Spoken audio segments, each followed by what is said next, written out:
नमस्कार। आज मैं आप लोग के लिए वर्ग 6 से पाठ 7 को लेकर आई हूँ। पिता का पत्र पुत्र के नाम।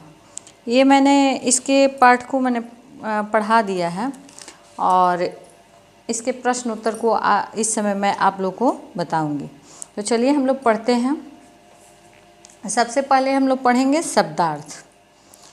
शब्दार्थ है आमोद प्रमोद मतलब सुख चैन, भान मतलब ज्ञान, कृत्रिम मतलब बनावटी, निराने मतलब निकौनी, सुव्यवस्थित मतलब अच्छी व्यवस्था, सद्गुण मतलब अच्छा गुण, शांत चित्त मतलब शांत हृदय वाला।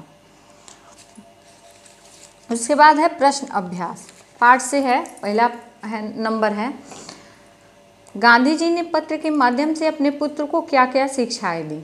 गांधी जी ने पत्र के माध्यम से अपने पुत्र को पूर्ण आहार पर ध्यान, सच्ची शिक्षा के साथ चरित्र निर्माण और अपनी जिम्मेवारी का कर्तव्य बोध के पालन की शिक्षा दी है। उन्होंने अपने पुत्र को 3 बातें बताईं और ध्यान देने के लिए कहा। अपनी आत्मा का, अपने आप का और ईश्वर का सच्चा ज्ञान प्राप्त करना एवं अक्षर ज्ञान जरूरी है। अमीरों की तुलना में गरीबी ज़्यादा सुखद है। कविताओं का संग्रह करना चाहिए। गणित और संस्कृत में ज़्यादा ध्यान देना चाहिए। संगीत एवं भजनों का एक संग्रह मूल्यवान साबित होगा। ये इन्होंने पत्र के माध्यम से अपने पुत्र को शिक्षा दी। गांधी जी ने असली शिक्षा किसे माना है? गांधी जी ने असली शिक्षा चरित्र निर्माण और कर्तव्य के बोध को माना है। उनका मानना है कि केवल अक्षर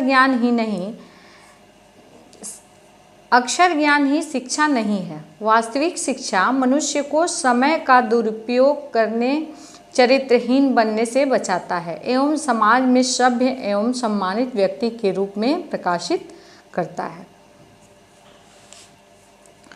तीसरा प्रश्न है गांधी जी के पत्र के माध्यम से 3 बातों को महत्वपूर्ण माना गया है।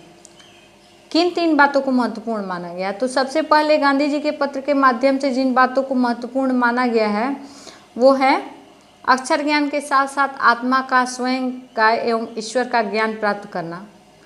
दूसरा है अमीरों की तुलना में गरीबी जो है वो सुखद है। तीसरा है एक योग्य किसान बनने एवं कृषि कार्य करना। योग्य किसान, कृषि कार्य के साथ साथ एक योग्य किसान भी बनने को उन्होंने महत्वपूर्ण माना है। बा उपनाम से किन्हें जाना जाता है? बा उपनाम से गांधी जी की पत्नी कस्तूरबा गांधी जानी जाती हैं। उसके बाद आप लोग का ये आता है, इसमें चिन्ह लगाने वाला था तो मैंने इसी में लगा करके बताया है, बता देती हूँ। गांधी जी ने अपने जिस पुत्र को पत्र लिखा उनका नाम था मणिलाल गांधी। ख है गांधी जी ने यह पत्र कहाँ से लिखा था? प्रिटोरिया जेल से। गांधी जी ने यह पत्र कब लिखा? 25 मार्च 1909 में। इसका तीसरा है।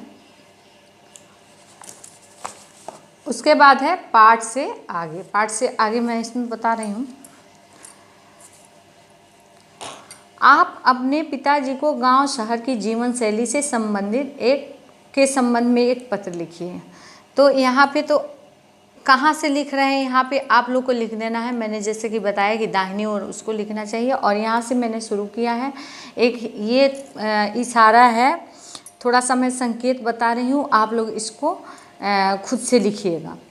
पूज्य पिताजी, सादर चरण स्पर्श। मैं यहाँ कुशल पूर्वक हूँ एवं आशा करता हूँ कि आप लोग भी कुशल होंगे, या करती हूँ भी यहाँ हो सकता है, लड़की लोग लिखेंगी लोग।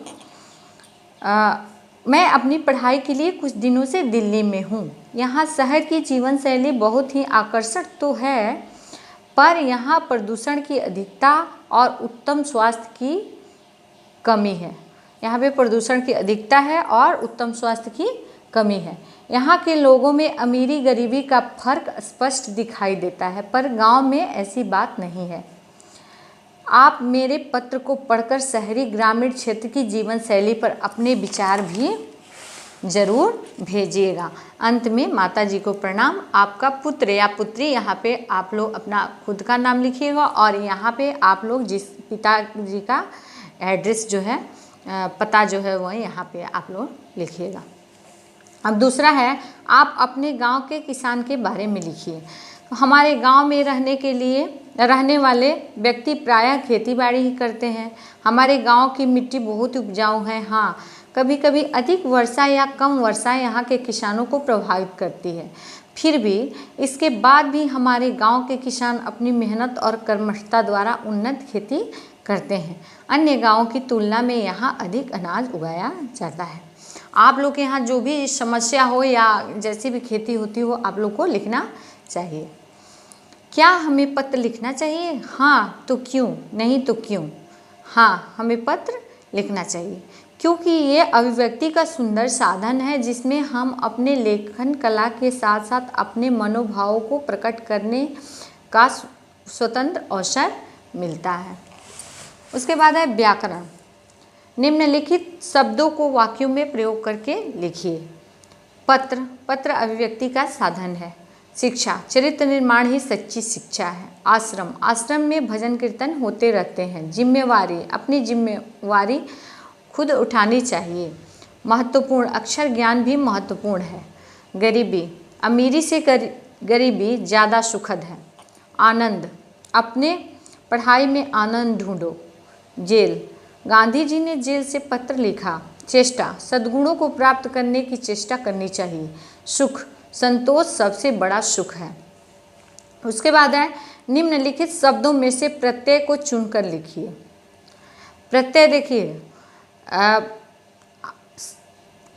शब्द के जो आगे लगता है वो क्या होता है? उपसर्ग, और जो पीछे लगता है वो क्या होता है? प्रत्यय। प्रत्यय लगाकर हम एक नया शब्द बनाते हैं जो शब्द के पीछे लगाते हैं। जैसे उदार में ता लगा दिए तो क्या हो गया? उदारता। तो ये ता जो है वो प्रत्यय हो गया। नियम पूर्वक, तो पूर्वक, नियम में पूर्वक लगा दिए तो क्या हो गया? नियम पूर्वक। मूल्यवान, मूल्य में वान लगा दिए तो क्या हो गया? मूल्यवान। तो वान जो हो गया ये क्या हो गया? प्रत्यय हो गया। स्वाभाविक, तो स्वभाव में एक जोड़ दिए तो क्या हो गया? स्वाभाविक। लड़कपन, लड़क में क्या जोड़ दिए? पन जोड़ दिए तो लड़कपन। इसी तरह क्या हो गया? प्रत्यय हो गया। नीचे कुछ भाववाचक संज्ञाएं दी गई हैं, इससे विशेषण बनाकर वाक्य प्रयोग कीजिए। देखिए, किसी भी चीज़ का विशेषण अगर बनाते हैं, जैसे बाल काले हैं तो बाल का विशेषण काला हो गया। उसी तरह महत्व का विशेषण जो है वो भाववाचक संज्ञाओं में कैसे बनता है? जैसे महत्व का विशेषण हो गया महत्वपूर्ण। कोई व्यक्ति जो होता है वो महत्वपूर्ण हो सकता है, कोई चीज़ जो है वो महत्वपूर्ण हो सकती है। तो ये विशेषण हो गया, ये संज्ञा हो गया। तो संज्ञा का पहले हम लोग विशेषण बनाएंगे, फिर उसका वाक्य प्रयोग करेंगे। तो महत्व का महत्वपूर्ण हो गया। चरित्र निर्माण महत्वपूर्ण है। निश्चय पूर्वक किया गया कार्य सफल होता है। उपयोग का हो जाएगा उपयोगी। कृषि कार्य उपयोगी होता है। सहानुभूति पूर्वक, गरीबों पर सहानुभूति पूर्वक विचार करें। मानव का विशेषण हो जाएगा मानवीय गुणों से मानव ऊंचा होता है। तो ये आप लोग का पाठ था। और उसके बाद है गतिविधि में है, गांधी जी के जीवन से संबंधित कुछ मुख्य बातों को अपनी कक्षा में सुनाइए। अन्य पत्र जो महापुरुषों द्वारा लिखे हुए हैं संकलन कीजिए और उसे अपनी कक्षा में प्रदर्शित कर शिक्षकों और मित्रों से चर्चा कीजिए। हम लोग विद्यालय में चलते हैं तो इस पर हम लोग चर्चा जरूर करेंगे।